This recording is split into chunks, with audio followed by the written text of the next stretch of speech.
បន្ទាត់ពេលវេលានៃជនក្បត់ការឆ្លុះវង្វេងរបស់លោកហ៊ុនសែនជាមួយនឹងអំណាចទ្រព្យសម្បត្តិគ្រួសារ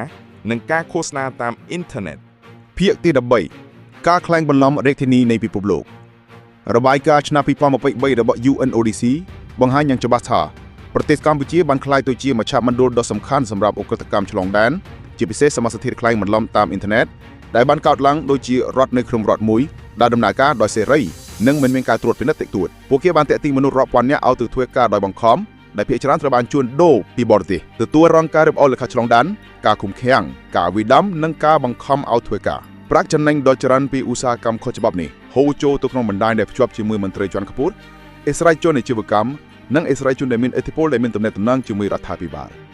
ឆាតនយោបាយនេះអនុញ្ញាតឲ្យអាជីវកម្មស្រមោលទាំងនេះមានការរីកចម្រើនខណៈពេលដែលជនរងគ្រោះត្រូវបានសង្កត់សង្កាត់និងទុកចោលដោយគ្មានហេតុផលទោះជាយ៉ាងនេះក្តីលោកហ៊ុនសែនបដិសេធរាល់ការចោទប្រកាន់ដោយចោទប្រកាន់អ្នករិះគន់ថាគ្រាន់តែបំផ្លាញមុខមាត់កម្ពុជាហាក់ដូចជាមុខមាត់ប្រទេសសំខាន់ជាងជីវិតរាប់ពាន់នាក់ដែលកំពុងធ្វើទារុណកម្មនៅក្នុងបរិវេណនោះ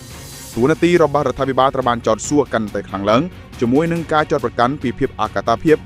រួមទាំងមិនត្រឹមតែអកតាភាពប៉ុណ្ណោះទេតែថែមទាំងភាពស្មុគស្មាញដែលប្រែការឃោសនាដើម្បីបិទបាំងការពិតពីភ្នាក់សាធារណៈអន្តរជាតិសូមរងចាំតាមដានភាគបន្ត